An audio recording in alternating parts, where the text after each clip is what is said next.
Venerable Maestro Samael Aún Weor, el día 15 de junio de 1977, en Tercera Cámara.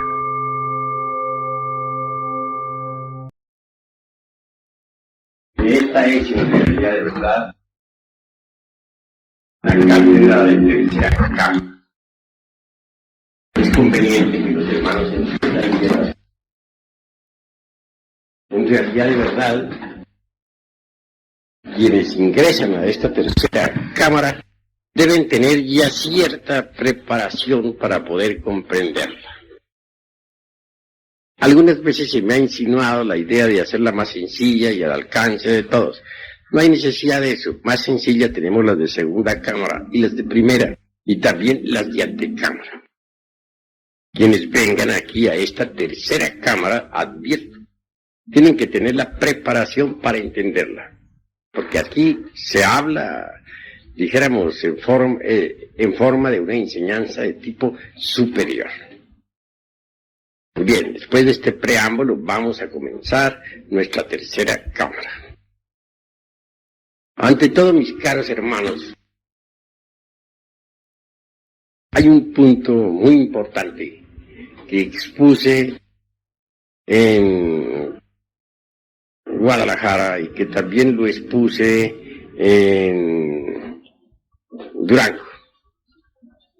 Quiero referirme a la cuestión del concepto materia. Obviamente, decía y dije en todas esas cátedras que la materia es algo que los materialistas no conocen.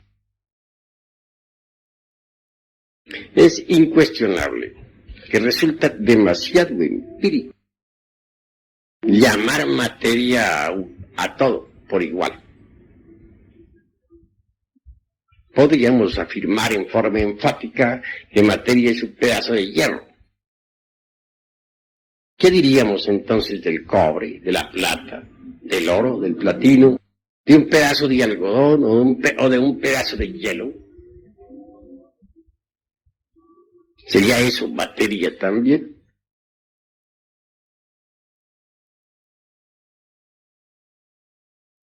Si un químico en un laboratorio llamara fósforo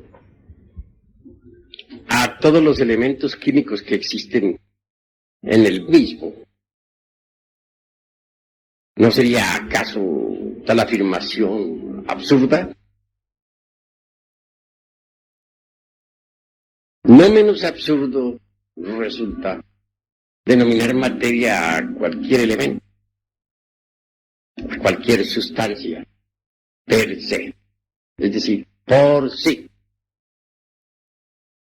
Quienes así proceden son empíricos, pero no científicos en el sentido trascendental de la palabra.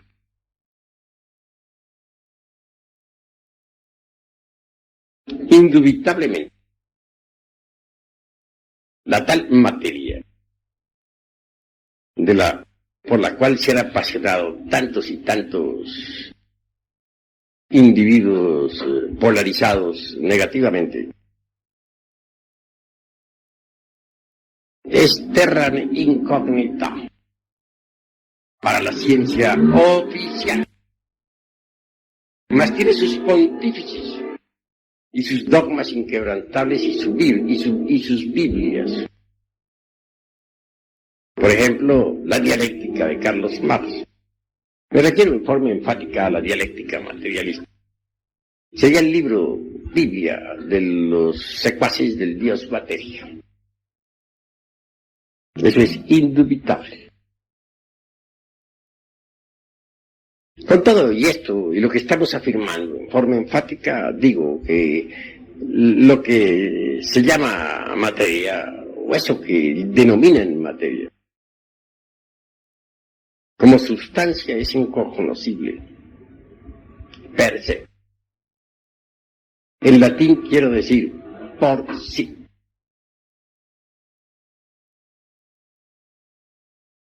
Claro que los fanáticos de la dialéctica materialista, airados, tratarían de refutarnos, basados en el dogma inquebrantable del marxismo,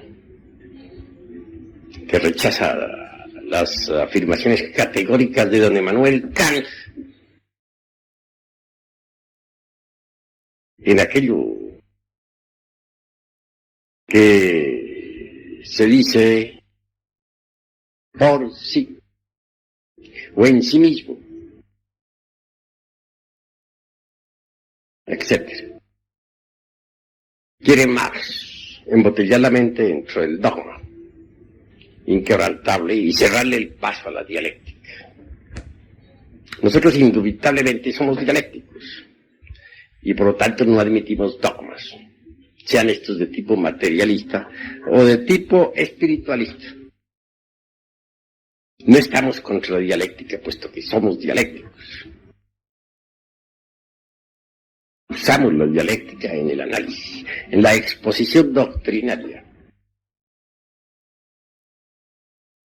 Si decimos que don Emmanuel Kant tenía la costumbre de hablar sobre las cosas en sí, procederíamos en forma dogmática. Téngase en cuenta que la cosa en sí es algo que no conocen precisamente los pontífices de la dialéctica materialista.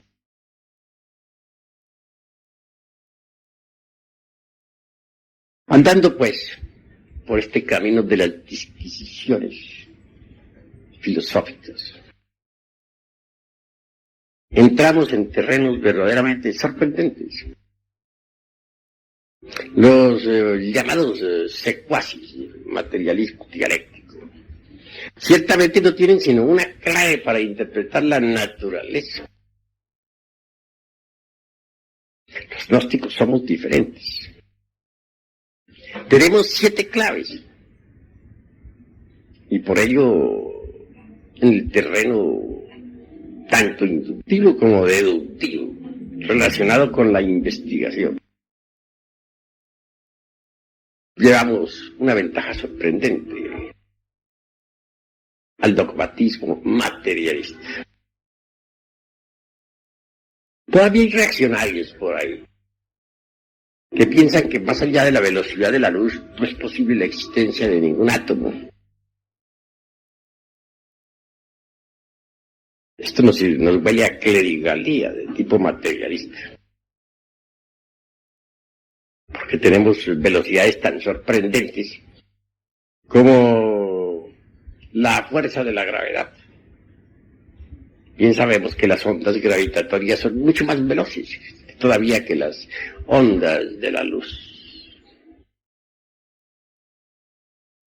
Así que quienes sientan cátedra dogmática sobre la sustancia en sí o la llamada materia, cierran el paso a la dialéctica. Y nosotros somos dialécticos revolucionarios. No podremos aceptar dogmas. Pero la sustancia en sí, incuestionablemente, tiene que procesarse en forma multidimensional. Rechazar la multidimensionalidad es rechazar la teoría de la relatividad. Y la teoría de la relatividad de Einstein está demostrada matemáticamente. No debemos pensar únicamente en el espacio exterior o en el espacio superior. Conviene que pensemos en el espacio interior, o mejor dijéramos en los distintos espacios interiores.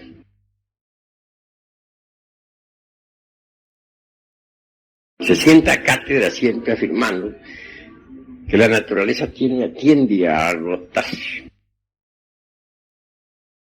Aparentemente esto resultaría axiomático cuando contemplamos los procesos involutivos de la misma. Pues téngase en cuenta que evolución e involución se hermanan y constituyen el eje mecánico de toda existencia universal. Lo que sí sucede es que además de la evolución y de la involución, hay otra ley completamente diferente. Quiero referirme a la ley aquella del espacio interior, aquella que se escapa de la evolución y la involución, aquella que pasa a una transformación revolucionaria, radical, aquella que se introduce, dijéramos, en dimensiones superiores por revolución. Bien, considerada las cosas desde este punto, un día la naturaleza se habrá agotado, eso es obvio, aparentemente agotado, eso es incuestionable. Mas sucederá que, en vez de proseguirse en los procesos evolutivos e involutivos, la naturaleza misma se habrá volcado en una dimensión de tipo superior. Podrá desintegrarse en la materia física, pero como sustancia en sí o por sí, a la luz de los postulados de un Kant y su crítica de la razón pura, pues obviamente tendrá que pasar de dimensión en dimensión, como en forma de escala multidimensional, hasta llegar pues al estado aquel que podríamos decir homogéneo, dignal, si cabe este término ahí, más allá de las simples concepciones caóticas de cualquier génesis. Y al fin, depositada esta tierra como si fuese una semilla en sustancia, entre el espacio profundo, aguardará como una semilla el momento en que ha de ser despertada para una nueva actividad. Pensemos en un árbol, muere después de haber dado sus frutos, se convierte en un montón de leños, pero al fin deja sus gérmenes. Y en el germen continúa la posibilidad para ese árbol, la posibilidad de repetir su existencia. Lo mismo sucede con el mundo tierra, o con cualquier mundo del espacio, o con cualquier sol del infinito. Un día dejará de existir, pero continuará como simple germen en el espacio profundo, inconfundible con el espíritu universal de vida, o con el gran alaya del universo. Entonces, allí aguardará el momento de una nueva manifestación. Obviamente, cuando tal instante llegue, la fuerza eléctrica, el huracán eléctrico, el torbellino eléctrico polarizará nuevamente esa sustancia. Y nacerá un nuevo caos, por ende. Y es el fuego, o el logos, quien fecundará tal caos. Tal caos podríamos llamarlo, y lo hemos llamado otras veces, el limbus, o el mysterium magnum. Tal caos en sí mismo pertenece a esa materia de que otro día les hablara, llamada Heliastes. Los orientales la denominan Sababat. Indubitablemente, tal germen, después de que haya sido diferenciado por el impulso eléctrico, o polarizado, o bipolarizado, viene a ser, o vendrá a ser, fecundado por el fuego. Y entonces, de ese caos nacerá una nueva vida. Surgirá el anima mundis, en forma nueva. Descenderá de dimensión en dimensión a través de sucesivas cristalizaciones hasta aparecer como un mundo nuevo. Cuando eso sea, nuestra actual Tierra no será más que una corteza geológica, un cadáver, una nueva luna que girará alrededor de ese mundo nuevo del futuro. Bien, hago esta exposición para decirles lo siguiente. No hay duda de que ese mundo sustancial, homogéneo, puro, se va polarizando conforme va cristalizando. Y al fin definitivamente aparece físicamente bipolarizado. Como parte positiva lo llamaremos espíritu. Como parte negativa podríamos llamarlo materia, aunque la gente no sepa qué cosa es eso. La corriente de tipo, los que se identifican con el polo positivo de esa sustancia homogénea, ya en plena bipolarización, se denominan espiritualistas. Forman corrientes religiosas, escuelas, sectas de tipo místico. Los que se identifican con el polo negativo se denominan materialistas. Los primeros adoran a un dios espíritu de tipo antropomórfico. Los segundos adoran a un dios materia. La religión de los primeros les liga, pues, o intentan ligarse a lo divinal por medio de sus creencias.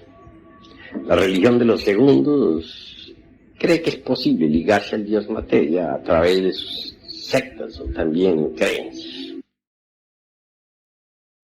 Tan religiosos son los unos como los otros. Son dos corrientes opuestas que mutuamente se destruyen. Nosotros necesitamos seguir la tercera fuerza. La positiva es útil, cumple su labor, la negativa es útil, pero nosotros necesitamos de una tercera fuerza, la fuerza neutralizante. Esta resuelve la lucha de los opuestos brincando hacia la síntesis. La tercera fuerza es neutralizante. La tercera fuerza es interior, profunda. Nos lleva hacia el ser. Necesitamos autoexplorarnos para autoconocernos y descubrir en nosotros mismos eso que es la verdad.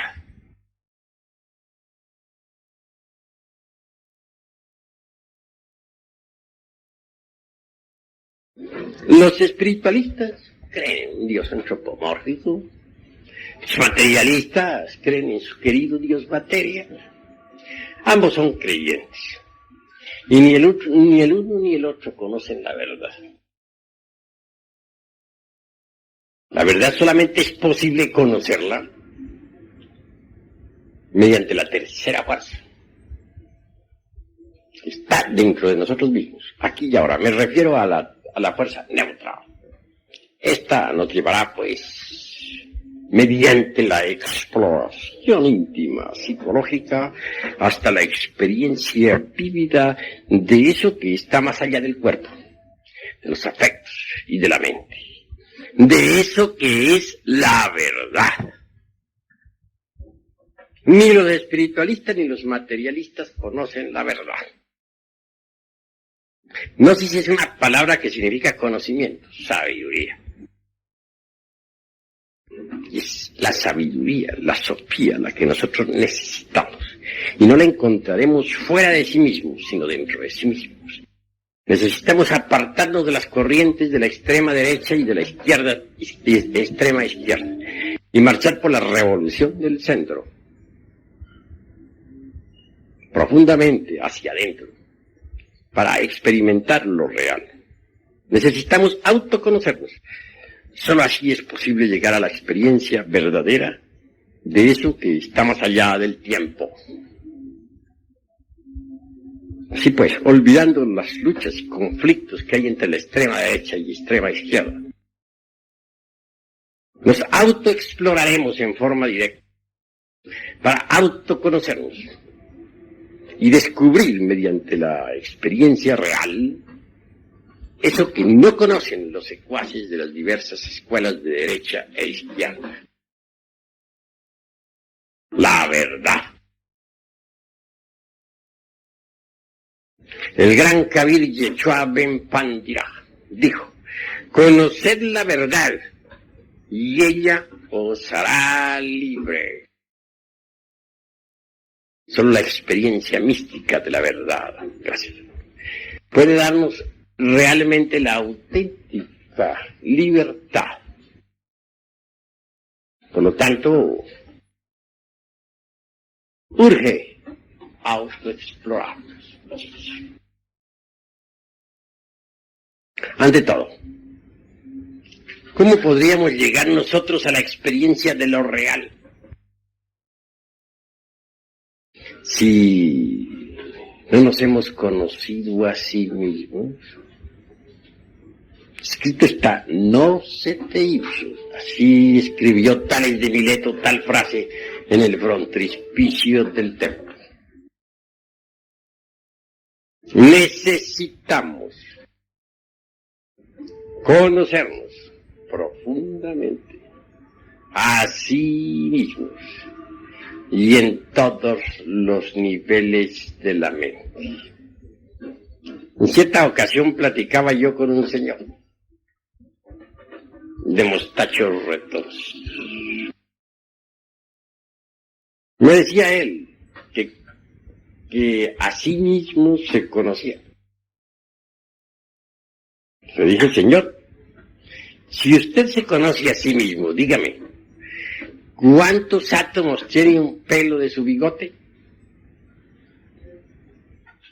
El hombre se quedó estupefacto, sudó frío.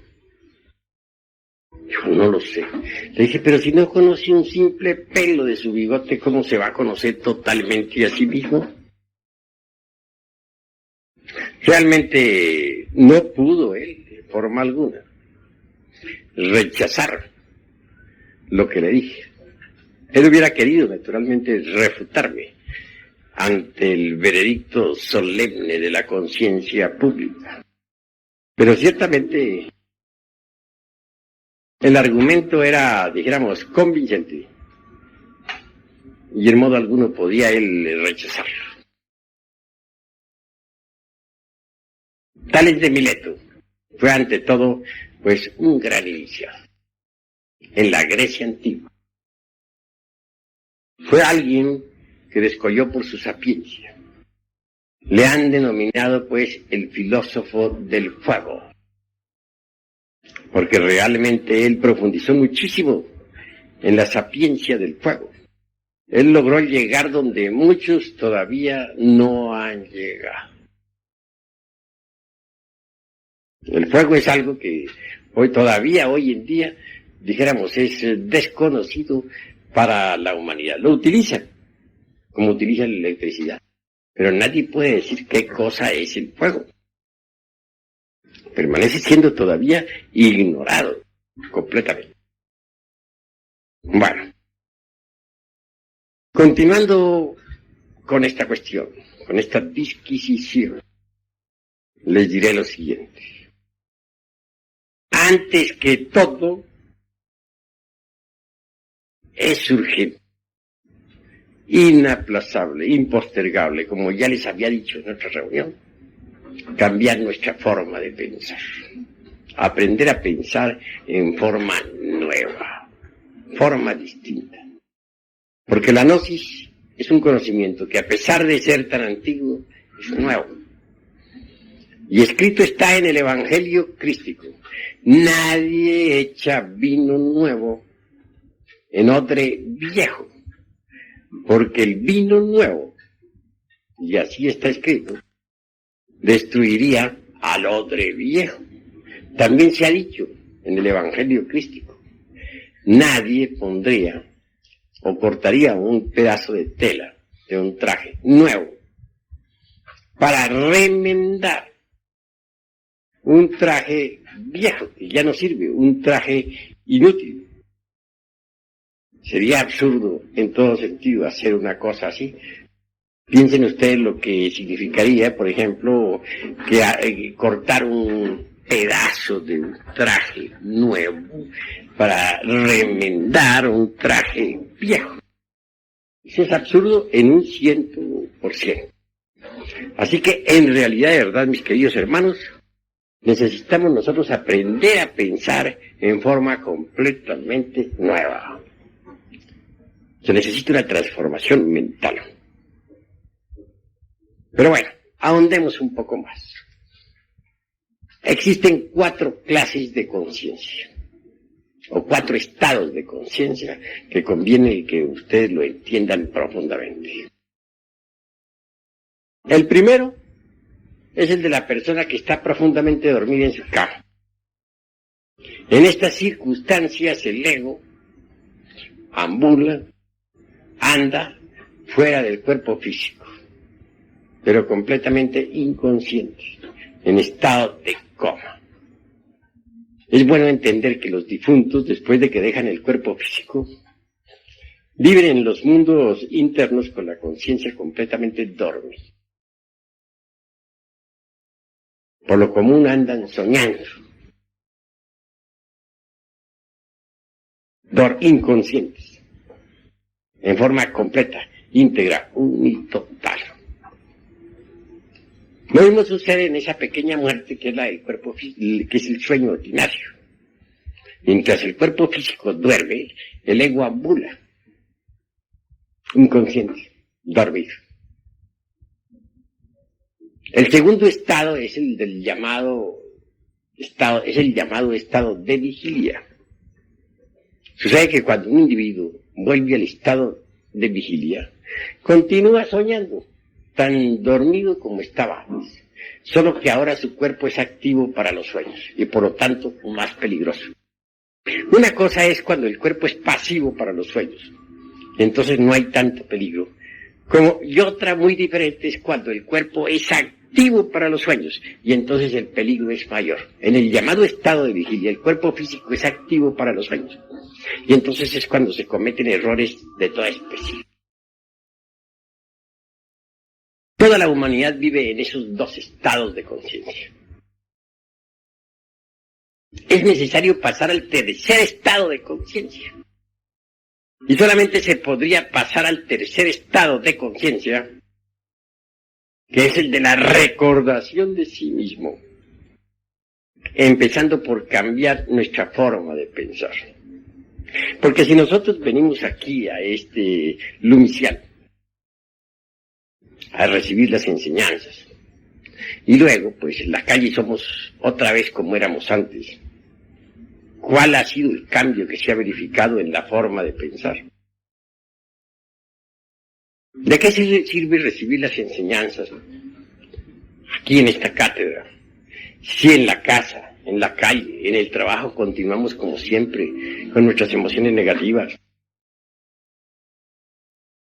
con nuestras reacciones ante los impactos del mundo exterior, con los mismos celos de siempre, con los mismos odios acostumbrados, etc. Hay que cambiar, claro está, la forma de pensar. Aprender a pensar en virtud de las enseñanzas que aquí se reciben. Porque si se reciben las enseñanzas y la forma mecánica de pensar sigue como siempre, entonces, ¿cuál es el cambio? ¿No sería posible pasar al tercer nivel o tercer estado de conciencia, que es el de la recordación de sí mismo, si nosotros no cambiamos previamente nuestra forma de pensar? Incuestionablemente, si deseamos un cambio, habremos de empezar por cambiar el aspecto intelectual y el aspecto emocional. Esto significa eliminar de sí mismos todo ese automatismo inconsciente e intelectual que hemos tenido, todos esos procesos de la mente razonadora, todos esos celos, todos esos hábitos antiguos, esa ira, todo ese odio. Urge el cambio radical en el intelecto. si es que queremos pasar a un nivel superior del ser. Es decir, si es que queremos nosotros pasar al tercer estado de conciencia, que es el de la recordación de sí mismo. Cuando uno se está identificando con un insultador, continúa uno aquí en ese momento, continúa uno, en esos instantes, pensando como antes. Si antes lo insultaban, él insultaba. Si le pegaban, pegaba. Obviamente está continuando en la misma forma. No ha cambiado su forma de pensar. Si un hombre está celoso, está celando a su mujer, después de haber venido aquí a recibir las enseñanzas, pues no ha cambiado. Sencillamente carga la gnosis en su memoria como un adorno más, como cuando uno se pone un traje nuevo, pero en su forma de pensar sigue siendo el mismo. Cuando uno está lleno de lujurias, pues no ha cambiado, sigue siendo lo que era antes. ¿Cómo podría entonces pasar al tercer estado de conciencia? ¿Y por qué se es lujurioso? Porque se cargan algunos agregados psíquicos de lujuria. Más aún, el que se identifica con alguna escena lujuriosa, obviamente se olvida de sí mismo. Y en ese momento se manifiesta lujurioso. Da oportunidad a los yoes de la lujuria para que ellos hagan lo que quieran. Alguien que se olvida así de sí mismo, alguien que se olvida ante una copa de vino y termina borracho, alguien que se olvida ante una persona del sexo opuesto y termina fornicando, alguien que se olvida de sí mismo ante un insultador y termina insultando también. Pues en verdad que no está preparado todavía como para pasar al tercer estado de conciencia, que es el de la recordación de sí mismo. Porque sería contradictorio suponer, siquiera, que un hombre haya pasado al tercer estado de conciencia y se olvide de sí mismo. Si el tercer estado es precisamente recordación de sí mismo. Sí, pues o ha pasado o no ha pasado al tercer estado. En esto no puede haber vaguedades de ninguna especie. Bueno, un paréntesis, podría abrirse una ventanita ahí para que no haya tanto calor, porque está haciendo mucho calor. Abran ustedes estas ventanas. Bien, hermanos, y prosigamos nosotros aquí con estas disquisiciones.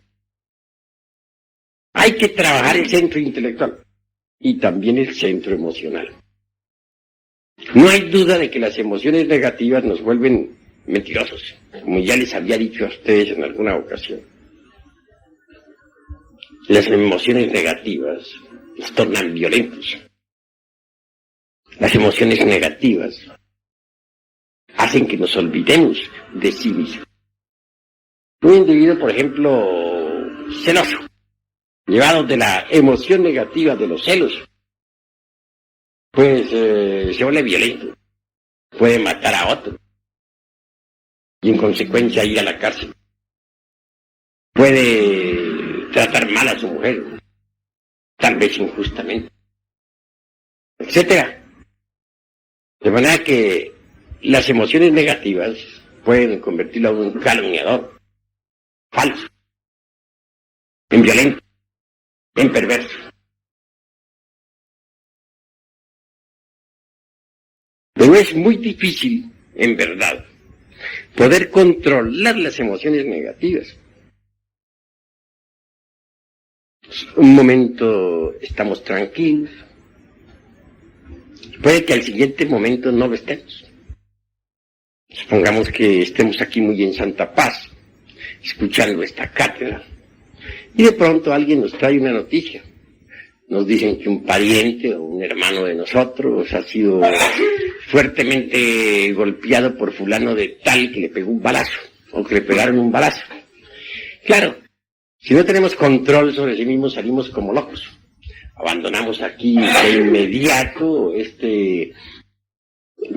lumicial, protestamos en nuestro interior, nos encontramos a alguien en la calle, le contamos rápidamente lo que sucedió, y puede darse que el caso de que al llegar al lugar donde se dice acaeció la tragedia, nada pasa. Era una falsa alarma. Entonces, ¿qué sucedió? Lo uno, abandonamos la cátedra. Lo otro, calumniamos a alguien. Lo otro, asumimos actitudes violentas. Y lo otro, que fue lo peor, pues fortificamos los yoes que tenemos en la parte negativa del centro emocional, en vez de desintegrarlos. Vean ustedes cuánto daño pueden hacernos las emociones negativas. Por una emoción negativa podemos volvernos asesinos, por una emoción negativa podemos volvernos perversos, por una emoción negativa podemos nosotros calumniar al prójimo, por una emoción negativa podemos nosotros levantar falsos juicios sobre nuestro mejor amigo, etcétera. Sin embargo, tenemos esa marcada tendencia a dejarnos llevar siempre de las emociones negativas. No hemos aprendido a ser austeros, impávidos, serenos, mesurados. Así que introducir la gnosis en nuestra forma de pensar para cambiar e introducirla en el centro emocional cuesta un poco de trabajo. Pero si nosotros pensamos en lo que son los centros de la máquina orgánica, por ejemplo, el centro intelectual tiene algo del centro motor y algo del centro del movimiento. ¿Cómo podríamos nosotros conseguir que el centro emocional inferior quede bajo control total?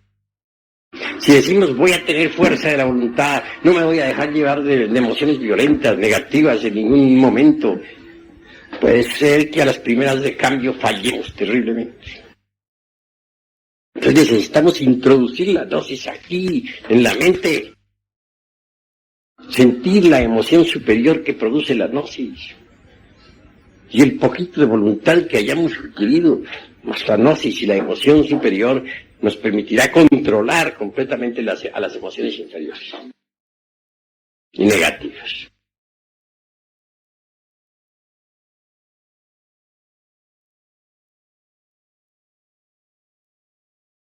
En todo caso, se necesita controlar a la emoción inferior con la emoción superior.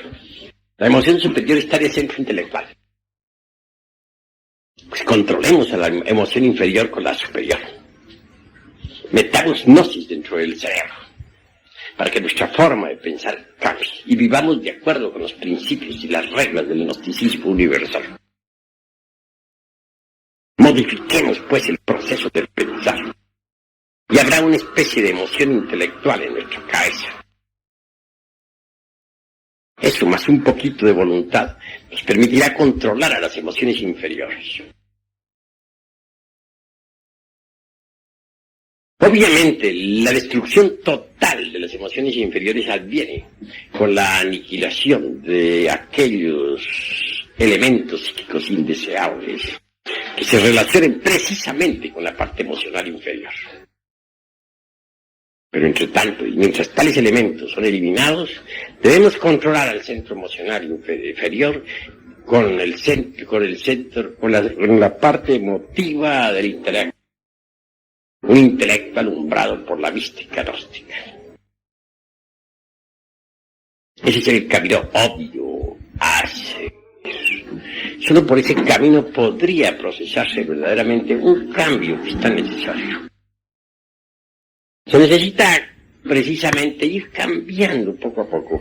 Y esto de ir cambiando poco a poco es posible si vamos introduciendo las reglas gnósticas, la sapiencia del gnosticismo universal en nuestro pensamiento, en nuestra mente.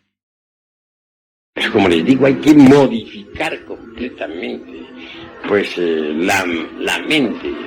Necesitamos de una nueva mente para pensar.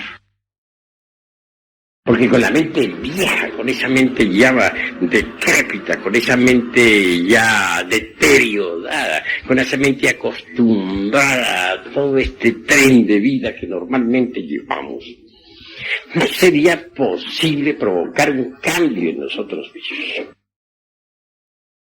Así que el centro de la mente y el centro emocional deben ser trabajados con las reglas gnósticas, con las enseñanzas que hemos dado, si es que de verdad queremos un cambio definitivo en nuestra forma de ser, de sentir. Necesitamos pensar en forma nueva, sentir en forma nueva, obrar en forma nueva. ¿Qué buscamos a través de todo esto? Obviamente que estamos buscando algo que es sumamente importante. Estamos buscando en verdad purificar la conciencia cósmica que está embotellada entre nosotros. Hay una gran conciencia. Me refiero a la conciencia cósmica. Desgraciadamente la conciencia cósmica está enfrascada entre el ego. Purificar la conciencia solamente es posible aniquilando el ego. Quien no se resuelva a pasar por la aniquilación budista, jamás podría lograr la purificación de la conciencia. Es obvio que con la aniquilación budista, el despertar de la conciencia se convierte en un hecho. Una conciencia despierta es una conciencia purificada mediante la aniquilación del ego. Eso es indubitable. En todo caso, el proceso didáctico del psicológico, dijéramos, de la liberación de la conciencia en nosotros, tiene naturalmente un nombre en budismo oriental. Se le denomina Alaya Vijnana. La Alaya Vijnana. Este Alaya Vijnana guarda alguna relación con el cuerpo de ley, que es el Dharmakaya. El Dharmakaya en sí mismo, como sustancia ser, es inmortal, divinal. El cuerpo ley del Dharmakaya nos da eso que podríamos denominar omnisciencia. Si por algo al cuerpo ley se le llama Dharmakaya, es porque es el resultado de tremendos trabajos hechos en nosotros mismos y dentro de nosotros mismos aquí y ahora. El cuerpo de Dharmakaya pueda sumergirse entre el vacío iluminador. Y más aún, que pueda llegar a la talidad que está más allá del mismísimo vacío iluminador. Es innegable. Es innegable. Quien posee el cuerpo de Dharmakaya ha llegado a la felicidad real y a la verdad última. Pues no sería posible llegar a poseer tal cuerpo si no hemos trabajado la conciencia escondida en nosotros, a esa conciencia que se encuentra enfrascada entre el ego. Se hace necesario desenfrascarla, desembutirla, desembotellarla, liberarla, mediante el trabajo sobre sí mismo. Y no es posible trabajar o provocar un cambio al trabajar sobre sí mismos si antes no hemos empezado por cambiar nuestra forma de pensar y de sentir. Un individuo que recibe la enseñanza y continúa embotellado en los antiguos procesos intelectuales y emocionales No puede en modo alguno originar cambio alguno. Los cambios son necesarios para llegar al cambio supremo. Tengas entendido que los agregados psíquicos del ego se procesan en 7 niveles del ser. Incuestionablemente, el cuerpo de Dharmakaya solo es para los que han llegado a la parte más elevada del ser, aquellos que han desintegrado absolutamente todos los agregados o todos los elementos inhumanos que existen en los 7 niveles del ser. Solo un individuo así puede tener el cuerpo del Dharmakaya. Pues hay que hacer una plena diferenciación entre lo que es en realidad de verdad el alaya vijnana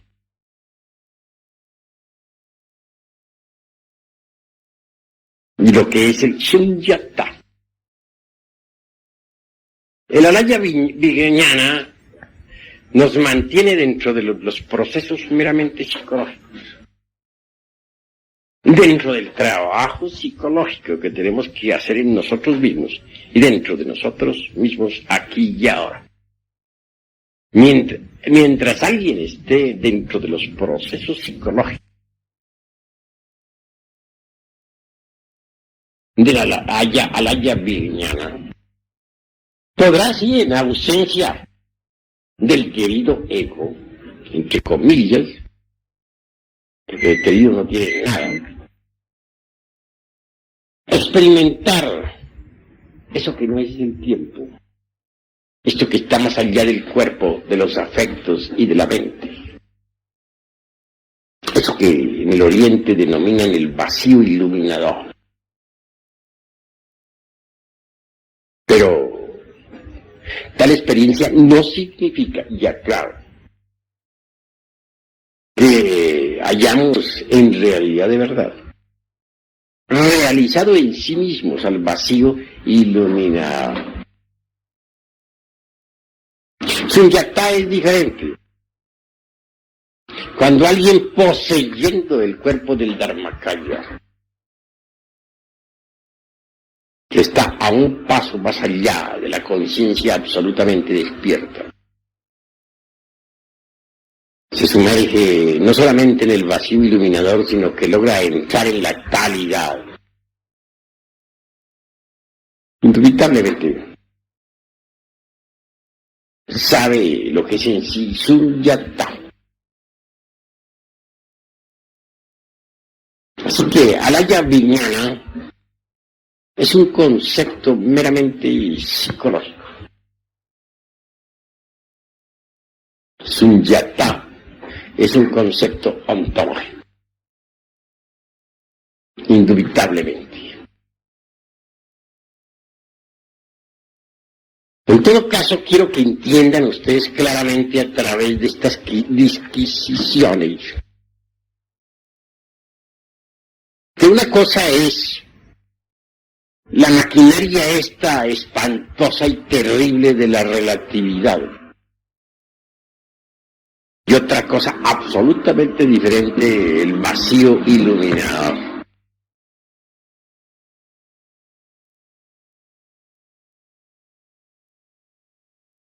Mientras la mente lógica continúe con sus confrontaciones dentro de esta maquinaria terrible de la relatividad, no seremos felices.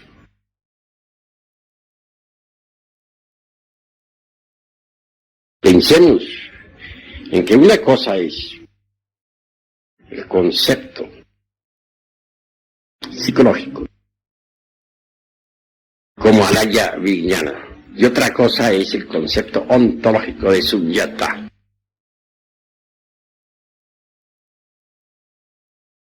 La mente, la conciencia embotellada en las confrontaciones lógicas de la teoría de la relatividad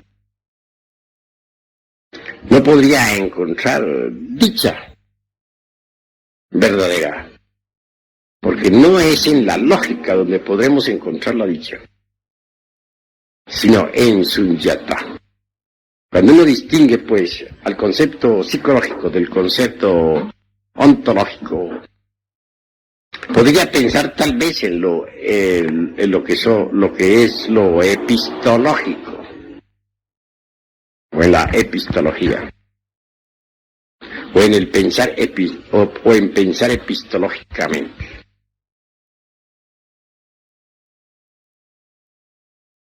Llegar pues a desligarse, a zafarse de dentro del pensamiento lógico, para reposar pues en el vacío iluminador.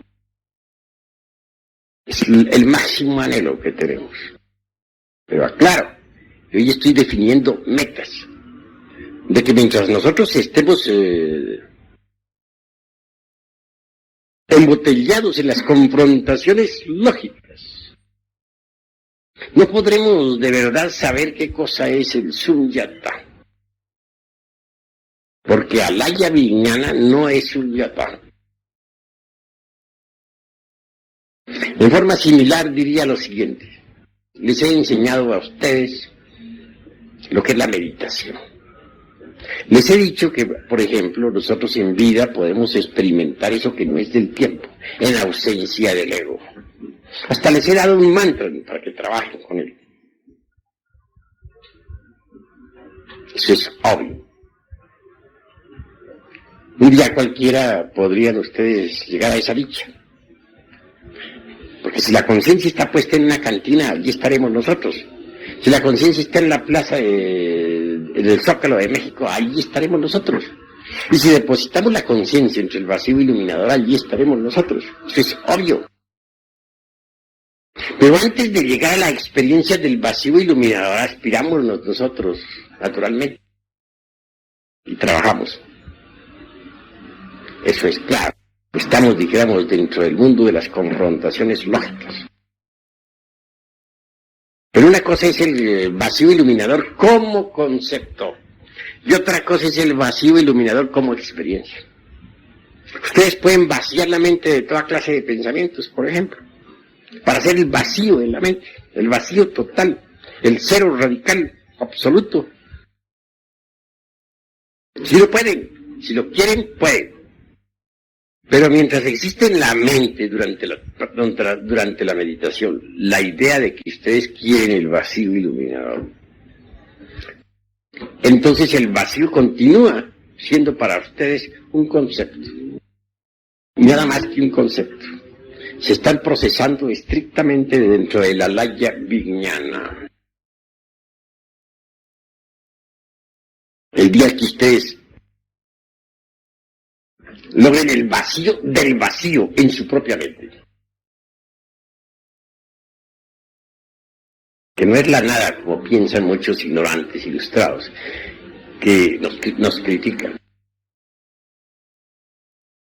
Entonces, en verdad, habrán conseguido ciertamente y en forma directa la experiencia de eso que está más allá del cuerpo, de los afectos y de la mente. Pero mientras el vacío continúe en ustedes como un simple concepto al cual, o como un anhelo, o como una idea, o como algo a lo cual ustedes aspiran, pues no lo experimentarán. Pero cuando lleguen ustedes al vacío del vacío, en que ya ni siquiera, ni remotamente, dijéramos, se acuerdan de que están meditando, sino que en verdad se han hecho el vacío y se han olvidado de la idea del vacío, que es diferente. Entonces habrán experimentado el Sunyata. Bueno, ¿qué es lo que quiero con todas estas disquisiciones hoy en día, aquí ante ustedes? Una, que sigan, que por ahora, como no es posible que ustedes puedan sumergirse entre el seno del vacío iluminador, pues por lo menos siquiera sepan en qué punto se encuentran. En realidad, de verdad, ustedes se encuentran, hablando epistemológicamente, en Alaya Vijnana, trabajando por lograr un día mediante la aniquilación budista, la liberación final en Sunyata. Eso es todo. Esto requiere naturalmente mucha atención, porque queremos en verdad que todos logren un día tal aniquilación y que salgan de lo meramente conceptual para entrar en la experiencia de lo real.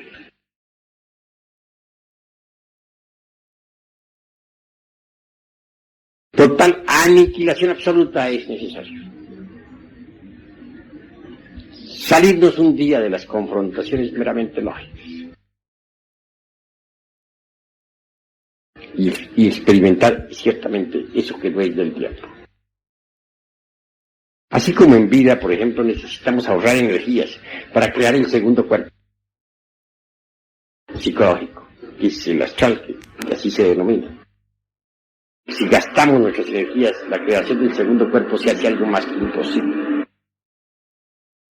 Así también necesitamos, a través de la didáctica esta de la alaya, de la gran alaya universal o de la alaya virgniana, y aniquilando los agregados, conforme los vayamos aniquilando, las energías se van acumulando en nosotros.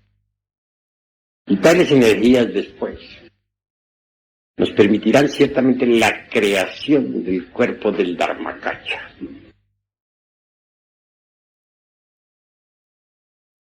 Aquellos que piensen en el cuerpo de Dharmakaya como ego sustancia marchan por el camino más equivocado que se haya conocido. No es posible llegar a crear el cuerpo del Dharmakaya cuando se tiene el ego vivo. Hay que ir aniquilando el ego para que la creación del Dharmakaya se haga posible, mediante el ahorro de energías, porque cada agregado psíquico implica gasto de energías. Quien logre llegar a crear el cuerpo del Dharmakaya, incuestionablemente habrá conocido la verdad, la habrá experimentado no fuera de sí mismo, ni en la derecha ni en la izquierda, sino en el centro, y profundamente, no en un espacio más superior o en un espacio inferior, sino en un espacio interior aún más hondo. Quien forme, quien fabrique el cuerpo del Dharmakaya, mediante el trabajo interior de sí mismo, mediante la desintegración del ego, incuestionablemente llegará a experimentar la dicha del vivir, conseguirá la auténtica felicidad que no es del tiempo, porque el cuerpo del Dharmakaya es cuerpo ser y no ego ser, como pretenden muchos ignorantes ilustrados.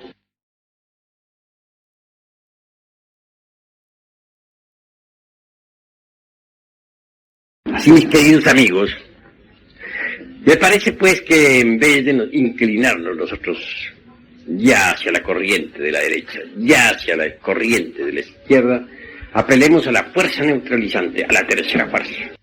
Está dentro de nosotros, porque esta nos permitirá llegar a la síntesis, a la liberación final, a la verdad última, de la creación del cuerpo del Dharmakaya en cada uno de nosotros. Van viendo ustedes con qué objeto insisto en la necesidad de cambiar la forma de pensar y de sentir. Tiene un solo objeto: provocar un cambio interior de fondo mediante el trabajo esotérico, gnóstico, crístico. Y a medida que ese cambio se vaya verificando, nos iremos acercando más y más a la dicha de los Dharmakayas. En última síntesis, anhelo que cada uno de los aquí presentes, trabajando sobre sí mismo, fabrique así interiormente, muy hondamente, el cuerpo del Dharmakaya. Hasta aquí, pues, esta cátedra. Más quedan abiertas las puertas en este momento para las preguntas que ustedes han de hacer.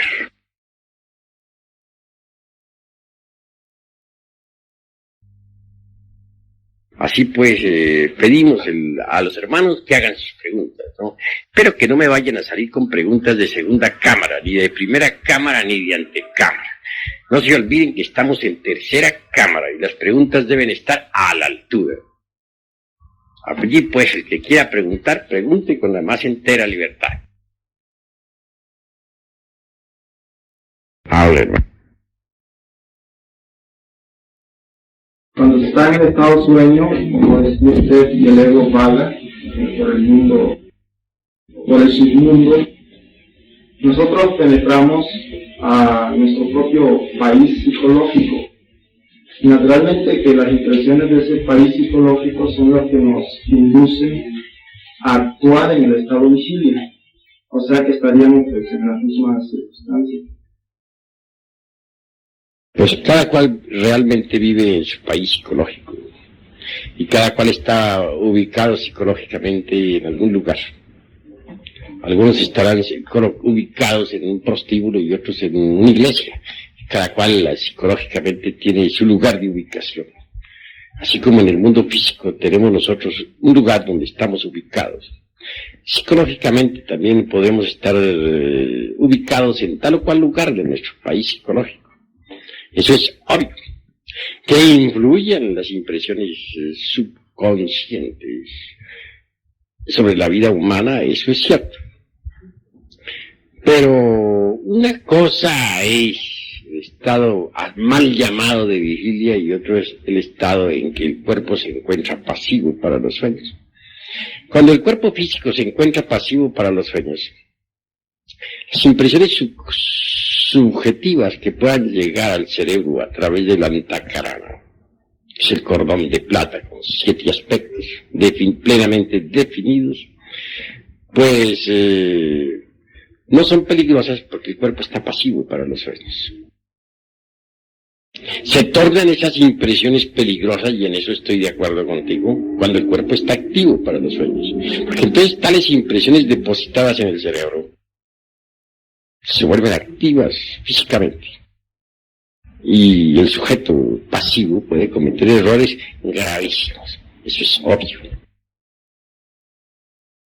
¿Hay alguna otra pregunta? Es equivalente, el Dharmakaya es equivalente al maestro. ¿Cómo? El término, o mejor, el proceso de Dharmakaya es equivalente al maestro de la dirección. El término Dharmakaya incuestionablemente implica perfección del adepto o servidor de la gran obra. Pues no podríamos concebir un adepto de perfección sin el cuerpo de Dharmakaya, más quien posea tal cuerpo. Tiene que saber vivir en aquella línea geométrica que separa a la talidad de la maquinaria de la relatividad. Saber vivir en perfecto equilibrio entre la talidad y la maquinaria de la relatividad. Saco a colación este término talidad por lo siguiente. La maquinaria de la relatividad y el vacío iluminador resultarían opuestos. Mas hay una síntesis que los concilia a ambos. Y es la talidad. La talidad está aún más allá del vacío iluminador. Es la gran realidad. Esto lo sé por experiencia mística directa a través de la meditación interior profunda. También lo sé mediante el grado de la intuición prajna paramita, que es el más elevado grado intuicional profundo. Difícil es poder pasar más allá del vacío iluminador hasta llegar al seno de la talidad. Pero sí especifico, concreto mi respuesta diciendo, Si alguien ha adquirido el cuerpo del Dharmakaya, no solamente debe absorberse entre el seno de la talidad, sino que debe aprender a vivir entre esa línea geométrica, o en esa línea geométrica que separa a la talidad de la maquinaria de la relatividad. Tiene que aprender a vivir, pues, en la acción dentro del más perfecto equilibrio. ¿Hay alguna otra pregunta? Venerable maestro, ¿qué relación hay entre el Dharmakaya y la Insof aún? Bueno, obviamente que el que ya llegó, el que posee el cuerpo del Dharmakaya, no solamente ha, dijéramos, encarnado en sí mismo a la Insof Aur como estrella divinal muchísimo más allá del anciano de los días, sino que ha conseguido en verdad regresar con Sofía, o con Pistis Sofía, a la Eón 13. Solo quien de verdad haya conseguido sumergirse en el Eón 13, pues tiene el cuerpo del Dharmakaya. ¿Alguna otra pregunta, hermanos? Venerable maestro, ¿qué fenómenos estaría operando en la psicología de una persona que, a pesar de que tiene la sabiduría gnóstica y no la sabe aplicar sobre cada uno de sus defectos? Bueno, ante todo quiero que sepas una cosa. Hemos empezado esta cátedra por decir lo siguiente. Si alguien posee, pues, el conocimiento, las reglas precisas del gnosticismo universal para el trabajo directo sobre sí mismo, pues indubitablemente, y eso es claro, debe aplicárselas para cambiar su forma de pensar. También dijimos que si uno no cambiaba su forma de pensar, a pesar de haber recibido las instrucciones precisas, pues sencillamente estaba perdiendo su tiempo miserablemente. Porque para poder en verdad provocar un cambio, antes que todo hay que cambiar la forma de pensar. Debe uno introducir estas enseñanzas, estas ideas en su mente, en su cerebro.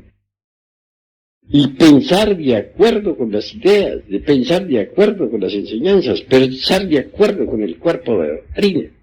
Porque si no está pensando con el cuerpo de doctrina, sino con los sistemas ya extemporáneos que usara antes de entrar en la doctrina, pues está perdiendo el tiempo, no está haciendo nada, se está autoengañando a sí mismo y por lo tanto va por el camino del fracaso. Eso es todo. ¿Alguna otra pregunta? Sí.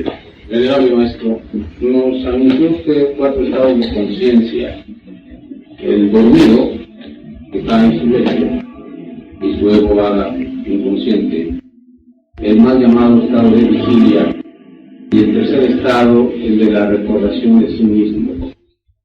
Maestro, ¿sería tan amable de hablarnos concretamente del nombre del cuarto estado de conciencia y hablarnos sobre él? Cuarto estado de conciencia es el de aquel que ha logrado el más absoluto despertar. Que ya no sé, hablando epistemológicamente, ya ha pasado muchísimo más allá de las confrontaciones lógicas. Posee el cuerpo de Dharmakaya. Puede moverse libremente en esa línea geométrica que separa al vacío iluminador de la maquinaria de la relatividad. Es por ende un sujeto que logró la omnisciencia. No he citado mucho a ese sujeto, o no lo he especificado en esta cátedra, pero por motivo a que le puse más atención al próximo paso que todos tienen que dar, que todos los que yo veo aquí están en el segundo estado, en el estado se mueven entre el primero y segundo estado, pero no veo aquí uno que esté en el tercer estado, en el de la recordación de sí mismo. No lo veo, lo estoy buscando, no lo veo. Hay algunos que dan esperanzas, pero nada más. Ahora, si no están todavía en el tercer estado, ¿cuál estaría en el cuarto? Sin embargo, un día, si ustedes se proponen trabajar sobre sí mismos, no solamente llegarán al tercer estado, sino llegarán también al cuarto. Para llegar al tercero, ya les digo, quiero que meter estas enseñanzas en su mente y aprender a pensar de acuerdo con estas enseñanzas. El modo de pensar viejo, anticuado, extemporáneo, definitivamente debe ser cancelado. Pero no solamente se debe aprender a pensar de acuerdo con este cuerpo de doctrina, aquí, en plena aula, cuando estamos instruyendo un grupo. No, a todas horas, a cada instante, en función de momento en momento, en la vida doméstica y en la calle, y en la plaza de mercado y donde sea. ¿Me han entendido? Bueno, ¿alguna otra pregunta, hermanos? ¿Podría, maestro, indicarnos el orden de 4 calles? Es decir, los otros 3 están después de la calle o antes. Obviamente, los 4 calles son indispensables. Sin embargo, yo prefiero pensar de acuerdo con la doctrina de los 3 cuerpos. Pienso, o me gusta más pensar en los términos, dijéramos, de Paramarta. En el término de Sunyata y en síntesis. Obviamente que los 3 cuerpos, por ejemplo, el cuerpo de transformación, como llamamos al de Nirmanakaya, es grandioso porque nos permite transformarnos, renunciar completamente a toda felicidad para pensar en función de nuestros semejantes. Hay, por ejemplo, grandes arabs, no lo podemos negar budas de contemplación, llamémoslos nosotros pratyecas, que se preocupan sí por su perfeccionamiento interior, pero que son crueles. Esos que no trabajan por la humanidad, que no hacen nada por el mundo. Ese no es el camino de la auténtica perfección. Si nosotros trabajamos no solamente dentro de sí mismos, por sí mismos, sino que también trabajamos como misioneros llevando la enseñanza de puerta en puerta, sacrificándonos por la humanidad. Seguimos el camino de los Nirmanakayas, que es el mismo de los bodhisattvas de compasión. Los Nirmanakayas. Claro está que sí.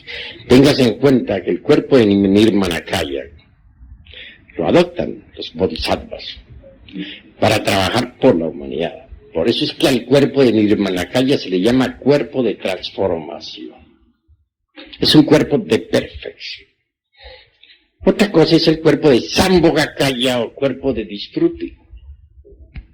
El cuerpo de disfrute realmente es bello, hermoso, nos permite gozar de la vida libre, su movimiento, sentir la dicha del universo en cada uno de nosotros, nos da un estado de beatitud extraordinario.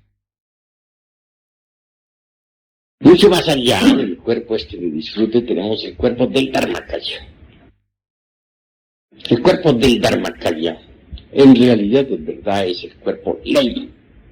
El cuerpo de aquel que se sacrificó por la humanidad.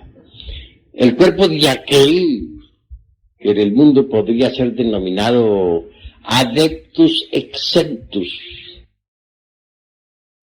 pues ha cancelado todo karma, experimentado el Sunyata, ha salido ya de los procesos de la Laya Vijnana, que son procesos meramente psicológicos, ha pasado más allá de lo psicológico. Ha entrado en el terreno de lo ontológico. Así, mis queridos amigos, que bien vale la pena seguir trabajando sobre sí mismos, sobre nuestra propia conciencia interior, que es la conciencia cósmica, embotellada, pero que debemos purificar esta conciencia interior, es un hecho. Se purifica mediante la desintegración de los elementos psíquicos inhumanos que en nuestro interior cargamos.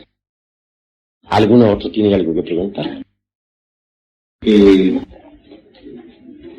Al formar el cuerpo de Dharmakaya, el elemento que está procesándose, digamos, hacia la maestría de perfección, allí ya cuando se forma ese cuerpo, cuando se empieza a formar ese cuerpo, hay ya transposición atómica en el proceso de la momificación, o no es en ese momento, sino un momento más atrás. Bueno, es completamente diferente la cuestión que tú preguntas. Porque una cosa es la cuestión esa de la momificación egipcia o inca, como sea, y otra cosa son las verdades ontológicas o psicológicas. En la cátedra no me he referido precisamente al vehículo físico. He preferido únicamente tratar sobre lo ontológico, a la luz de Sunyatar y con plena explicación de la Laya Prajnana, que es diferente. Así pues, que mejor será que nos concretemos a estos dos basamentos, el ontológico y el psicológico. Conviene también que nosotros aprendamos a conocer lo que son los límites de la confrontación lógica. Si nosotros buscáramos la paz auténtica dentro de las confrontaciones lógicas, incuestionablemente no la hallaríamos. Quien quiera experimentar la verdad tiene que salirse de la lógica. No importa cuán bien estructurada esté esta última. Cuando uno estudia a don Emmanuel Kant, filósofo de Königsberg, se maravilla de las confrontaciones lógicas y de de los procesos planteados por él en su crítica, en la cuestión del razonamiento. Pero ni los silogismos más perfectos, ni los prosilogismos mejor estructurados, ni los silogismos más grandiosos podían brindarnos la auténtica paz de la verdad profunda. Nosotros necesitamos indubitablemente, si queremos experimentar la verdad, salirnos de la lógica, porque la lógica no es una morada verdaderamente perfecta para el ser. Necesitamos algo más que las confrontaciones lógicas, algo más que los procesos inductivos o deductivos. Necesitamos ciertamente del cuerpo del Dharmakaya, de ese Dharmakaya que experimenta y que puede experimentar a la hora que quiera directamente el Sunyata, y que sin embargo, a pesar de todo, se mantiene en esa línea geométrica auténtica y perfecta que marca, dijéramos, el camino centro entre la maquinaria esta de la relatividad y el vacío iluminador, lo que no es del tiempo. No sé si la pregunta que le vaya a hacer maestra pueda ser un poco inocente, pero tengo la idea de pedirle con mi lógica elemental y formal una pequeña explicación sobre el proceso que usted nos está explicando. Ha explicado una parte, digamos, superior, de lógica superior, podríamos decirlo así, a pesar de que nosotros no estamos preparados para entender la lógica superior. Pero tengo interés en cómo o de qué manera sencilla se podría entender el proceso entre la tercera coordenada y la cuarta coordenada, cuando se explica la formación de esos elementos que van desintegrando, permitiendo que se procese de un campo a otro campo. Yo no puedo explicarme mejor, no sé si... Bueno, entiendo lo que es el proceso multidimensional, eso es obvio, es claro, y no podemos dejar de explicar esta cuestión. Vivimos en un mundo pues de 3 dimensiones, largo, ancho y alto, eso ya lo sabemos. Indubitablemente, la cuarta coordenada es diferente. Esta cuarta coordenada o cuarta vertical llega hasta interferir realmente con el mesón K, o con las regiones esas en las que se procesa el mesón K. Se ha podido investigar a través de los científicos chinos cómo el mesón K es alterado por fuerzas de un universo paralelo. De la manera que la misma ciencia oficial está llegando a la cuestión de la cuarta vertical. El mesón K, por ejemplo, no se procesa exactamente de acuerdo con las leyes de la tercera dimensión. Pues no actúa de acuerdo con la ley de la paridad. Es vital dentro de un mundo tridimensional. Se mueve en forma distinta, interferido perfectamente por un universo paralelo. Es el universo de la cuarta vertical. Se nos ha dicho que esta cuarta vertical en alguna forma se relaciona con el tiempo, puesto que podemos viajar hacia atrás y hacia adelante en el tiempo. Precisamente ahora, en este viaje que hicimos nosotros por Durango, estuve en contacto con un hombre bastante interesante, un físico atómico. Este hombre, a pesar de ser un genio en física nuclear, aprendió a moverse con el cuerpo físico en el tiempo. Viaja en el tiempo, hacia atrás y hacia adelante. De manera que para él, siendo físico, estrictamente físico atómico, que va a establecer una planta en Veracruz, planta atómica. Sin embargo, ha logrado dominar la cuarta vertical.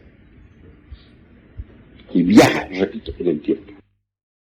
Un poco más allá del tiempo tenemos la quinta coordenada. Es la eternidad. Más allá de la quinta coordenada está la sexta vertical, que no es tiempo ni eternidad, que se encuentra más allá del tiempo y de la eternidad. De manera que pongan ustedes cuidado. Mundo de 3 dimensiones, largo, ancho y alto, el mundo en que nos movemos, ¿entendido? Mundo de la cuarta vertical, el tiempo. Mundo de la quinta, la eternidad. El mundo de la sexta, eso que está más allá de la eternidad y del tiempo. Y por último, la dimensión cero desconocida. Este es el planteamiento concreto. Pero bueno, a nosotros nos interesa, a través de nuestro trabajo, que ha de procesarse en 7 niveles, desintegrando los elementos psíquicos indeseables que en nuestro interior cargamos, llegar a la dimensión cero desconocida y sumergirnos posteriormente en la totalidad, el seno de la gran realidad. Pero el trabajo es de enjundioso contenido, profundo, didáctico y dialéctico. Se requiere conocer las técnicas de fondo en la cuestión de la meditación profunda. Venerable maestro, ahora que se ha tocado este punto de las dimensiones, de la relatividad y del juego, tengo algunas inquietudes al respecto. Si el movimiento del cual se habla mucho, pero que realmente no se sabe qué es, tiene su origen en el juego, y otra inquietud es si realmente el espacio en las diferentes dimensiones, siendo uno, tiene diferentes movimientos. Pues tu pregunta es interesante, pero resulta extemporánea. Ya pasó el siglo XVIII que se distinguía y se hablaba sobre fuerza y materia, que se discutía sobre eso y se agotaba la gente discutiendo sobre eso. También se decía que la materia era un modo del movimiento, que el espíritu era otro modo del movimiento, ¿no? Está anticuado ese concepto. Hay necesidad de ser más profundos en el pensar. Esto es demasiado superficial. Tenemos que ahondar más en la cuestión interior profunda, ¿no? Y comprender que lo interesante para nosotros es un monismo, no un dualismo. Si aprendemos a pensar en forma monística, más allá de los dualismos conceptuales y de las confrontaciones lógicas, sean estas aunque sean estas del tercio órgano en estilo Uspensky, incuestionablemente podemos en verdad pensar mejor, transformar nuestra mente y así por ese camino producir cambios más a fondo, porque indudablemente las ideas son necesarias, pero hay que saberlas usar. Ideas monísticas nos llevan a un cambio integral total. Pues monístico es el Dharmakaya. Los Dharmakayas no son dualistas jamás. Siempre son monistas. Por eso un Dharmakaya no se afiliaría a una escuela de extrema derecha o de extrema izquierda. Es revolucionario. Marcha por el camino del centro, que es el camino de la síntesis. La cuestión multidimensional es innegable. Pero en esta cuestión de la multidimensionalidad del espacio hay muchas sumas y restas. Se trata de cuestiones meramente matemáticas. Y eso es lo fundamental, saber que las entidades que gobiernan este universo de la relatividad son números vivientes. Entremos pues en el terreno de las matemáticas. ¿Alguna otra pregunta, hermanos? Maestro, usted nos habla de que para hacer el cambio radical. ¿Cómo? Nos dice usted que para hacer el cambio radical hay que meternos en el intelecto. Y en la emoción del intelecto, la doctrina divide en base a lo que es la doctrina. Pero pregunto, a manera de una aclaratoria, ese punto geométrico donde se nos un Dharmakaya está entre el vacío iluminador y la confrontación psicológica, vendría siendo el estado de conducta de un superhombre que puede estar más allá del bien y del mal y no puede interpretar las multitudes de la forma correcta. Porque podríamos pensar, maestro, que, digamos, de forma fanática, la doctrina llevaría como más interpretada a la musicatería, y el no cumplimiento de la doctrina nos llevaría entonces al camino del error. Llegar a ese estado de punto geométrico es como llegar a un equilibrio como el que tiene un superhombre. Vale. Obviamente, el superhombre es terriblemente divino, está más allá del bien y del mal. Pero en nombre de la verdad, el Dharmakaya está más allá de las concepciones que se puedan tener sobre el superhombre. Aún quiero decir o afirmar con más claridad que el Dharmakaya, el que ya puede usar el cuerpo, ley, trasciende al superhombre mismo. Está más allá del grado del superhombre. El Dharmakaya en sí mismo y por sí mismo es sustancia ser. Ser es sustancia. El Dharmakaya o el hombre o aquel que posee el cuerpo de ley indubitablemente ha pasado más allá de la mismísima individualidad. Porque la individualidad debe disolverse completamente si se quiere convertirse en Dharmakaya. Téngase en cuenta que el Dharmakaya está a un paso más allá de la conciencia. La conciencia necesitamos despertarla, es obvio, mediante el trabajo directo sobre sí mismos. Pero por último debe ella integrarse con la talidad, con la gran realidad. Es una gota que debe caer en el océano de la gran vida libre en su movimiento. Eso es obvio. Si la conciencia es una parte del alma del mundo en nosotros, que necesitamos purificarla para regresarla a su estado pristino, original de pureza. Y obviamente tiene que integrarse con la totalidad, es decir, con la talidad, con la gran realidad de la vida libre en su movimiento. Y así es como pasamos muchísimo más allá de la individualidad. Ahora, téngase en cuenta que estoy hablando de conciencia, pero el Dharmakaya se encuentra a un paso más allá de la conciencia. Se ha integrado absolutamente con la gran realidad, ha trascendido a la individualidad. De manera que el superhombre, por muy grandioso que sea, pues tiene que inclinarse reverente ante el Dharmakaya. Podríamos pensar que la ultérrima aspiración es perderse como una gota de agua en el océano de la vida libre en su mundo. Así es. Lo interesante consiste precisamente en conseguir rescatar la conciencia cósmica, extraerla porque está embotellada entre el ego, sacarla de entre el ego. Si la conciencia es capaz de resistir la prueba terrible del Sunyata entre el vacío iluminador, pues ya lista, por hablar esta vez con términos muy humanos, como para entrar en la talidad. Que repito, la talidad está más allá del vacío del iluminador y más allá de la maquinaria de la relatividad. Pero quien logre integrarse con la talidad, ha trascendido toda individualidad. Es lo que siempre ha sido, lo que siempre será. Su cuerpo es el cuerpo de ley, cuerpo de Dharmakaya. Dharmakaya es superior a un Paramartasaya. Bueno, Paramartasaya y Dharmakaya son similares. Es cuestión de algunos grados.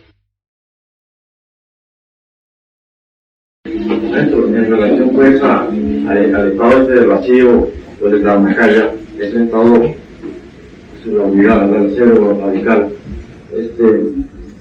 debe haber la asistencia de la parte divina en cuanto a un discípulo X genera llegar a ese estado, y por el mismo anhelo de llegar, el deseo concentrado no le permite llegar porque se aleja de ese conocimiento, esa verdad. Necesita el discípulo estar, renunciar a lo que llamaríamos un triunfo y renunciar a lo que llamaríamos una derrota. Es decir, acabar con el temor de triunfar o de fracasar, para que entonces ya la conciencia universal venga en su auxilio. Obviamente, sin haber llegado todavía a tener el cuerpo de Dharmakaya. Cuestionablemente, por ejemplo, el que llega al tercer estado de conciencia, que es el de la íntima recordación de sí mismo, cambia en cuanto a los conceptos. Por ejemplo, al tercer estado de conciencia, lo que para muchos es importante, para él no lo es. Se torna diferente, completamente distinto. De manera que la gente que está, por ejemplo, en los primer y segundo nivel del ser, no entenderían a alguien que llegó al tercer nivel del ser, al tercer estado de conciencia. ¿Cómo lo podrían entender? Lo que tendría importancia, por ejemplo, para una persona que está en primer y segundo estado de conciencia, no tiene importancia ninguna para el que está en el tercer estado de conciencia. Piensen ustedes lo que eso significa. Ahora, ¿qué diremos nosotros de un Dharmakaya? El Dharmakaya llegó al cuarto estado de conciencia y aún más trascendió el cuarto estado de conciencia. Porque el cuerpo ley es cuerpo sustancia, inseparable del ser. Llega a semejantes alturas, tiene otra forma, otro modo de comprender. En estos estudios no debemos olvidar nosotros la didáctica. Es claro que cada uno de nosotros carga en sí mismo el misterio de su propia autorrealización. Cada uno tiene su misterio propio particular, diferente. La forma como alguien puede resolver su propio misterio puede ser distinto al modo como lo resuelve otra persona. Cada cual tiene su propio misterio interior que carga.